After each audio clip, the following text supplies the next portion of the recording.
They didn't arrive with flashing lights. They didn't knock loudly. They didn't threaten. They simply appeared. And when they spoke, it was clear they weren't there to investigate. They were there to correct something. The men in black are often dismissed as a joke. Pop culture turned them into suits, sunglasses, and memory wipes.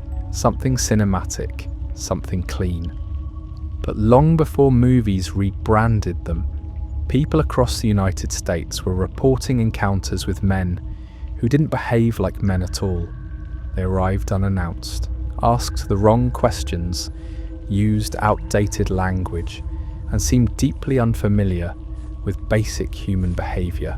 And most unsettling of all, they didn't appear before sightings. They came after.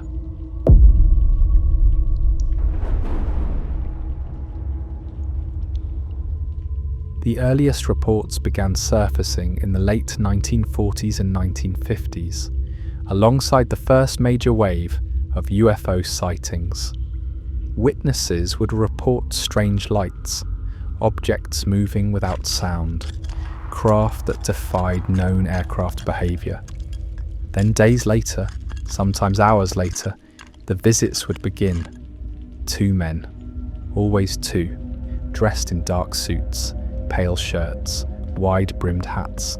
Their appearance alone was unsettling, but it was their demeanour that left lasting damage. They spoke stiffly, without rhythm, as if reading from memory instead of understanding, and they seemed offended by curiosity. One of the most cited early cases involves Albert K. Bender, a civilian researcher and editor of a small UFO publication in the early 1950s. After publicly discussing his interest in UFO phenomena, Bender reported being visited by 3 men. Not government agents, not military. Something else. They wore dark suits, fedoras pulled low, and their faces were expressionless. They warned him, calmly, directly, to stop his research. Not because it was dangerous, not because it was classified, but because he wasn't supposed to know. After the encounter, Bender abruptly shut down his publication and withdrew from public discussion entirely. He later described overwhelming fear, nightmares, and a persistent feeling of being watched. He never fully explained what he'd been shown. One of the most consistent details across Men in Black encounters is how they communicate. They don't converse, they recite. Witnesses report speech patterns that feel rehearsed, phrases repeated verbatim, questions asked out of order. They ask things like, "What did you see?" But not to understand, to verify alignment. If answers differ from expectation, their behaviour changes. They become tense, cold, sometimes hostile, and they seem confused by emotion. Laughter unsettles them. Fear interests them. Casual conversation throws them off entirely, as if they've studied humanity, but never lived among it. Then there are the physical inconsistencies. Many witnesses describe the Men in Black as pale, not sickly, but unnaturally uniform. Skin too smooth, eyes too dark, movements stiff. Some reports mention blinking that feels delayed, or smiles held just slightly too long. Others describe the meeting, but not understanding how. Attempting to drink liquids without swallowing, holding food without recognizing its purpose. These aren't horror stories.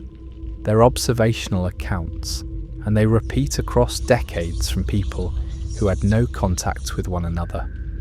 The visits themselves follow a pattern. They arrive unannounced, no appointment, no explanation. They often know the witness's full name, sometimes their workplace, sometimes things they never publicly disclosed. They ask the witness to recount the sighting, then they discourage further discussion, not with threats, with certainty. Statements like, You will not speak of this again. This matter is closed. There is no reason for you to continue, and then they leave.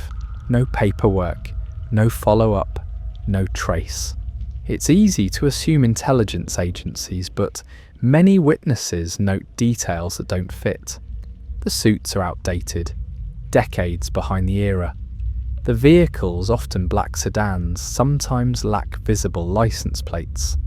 And when people attempt to report the visits, no agency claims responsibility. No records exist. In some cases, local authorities deny any involvement while acknowledging the witnesses' fear. If these were operatives, they were either astonishingly sloppy or not human at all. Perhaps the most disturbing element is what happens after the encounter. Witnesses report sudden paranoia, insomnia, a sense that something is wrong with reality itself. Some abandon their research entirely. Others suffer breakdowns, not because they were threatened, but because the encounter shattered something fundamental. The realization that whatever visited them was wearing humanity like a costume. In Point Pleasant, West Virginia, during the height of the Mothman sightings, reports of men in black spiked dramatically. Witnesses who saw the creature were later visited. Phones would ring with no one on the line. Strangers would appear, asking questions they shouldn't know to ask. One witness described a man who asked for directions to a location that no longer existed. Another reported being told, calmly, that continued investigation would result in consequences that could not be explained. These were not warnings, they were corrections. If the men in black were simply government agents, their behaviour would evolve. Procedures would change, language would modernise, but the reports don't change. From the 1950s to the early 2000s, the same oddities persist. The same stiffness, the same outdated phrasing, the same inability to blend in, as if the role was learned once and never updated. Some believe they are intelligence operatives, others believe they are extraterrestrial. Some suggest something stranger, that they are manifestations of the phenomenon itself. Not visitors, but responses, a system correcting observation, appearing only when people look too closely. What's most telling is how many witnesses stop talking entirely, not because they're ridiculed, but because something inside them changes. They describe a quiet certainty that continuing would be a mistake, not dangerous, just wrong. The men in black don't chase, they don't abduct, they don't erase memories. They appear, they correct, they leave, and the world continues as if nothing happened. But for the people they visit, nothing ever feels normal again. And whatever they were, they didn't come to investigate. They came to make sure the story ended.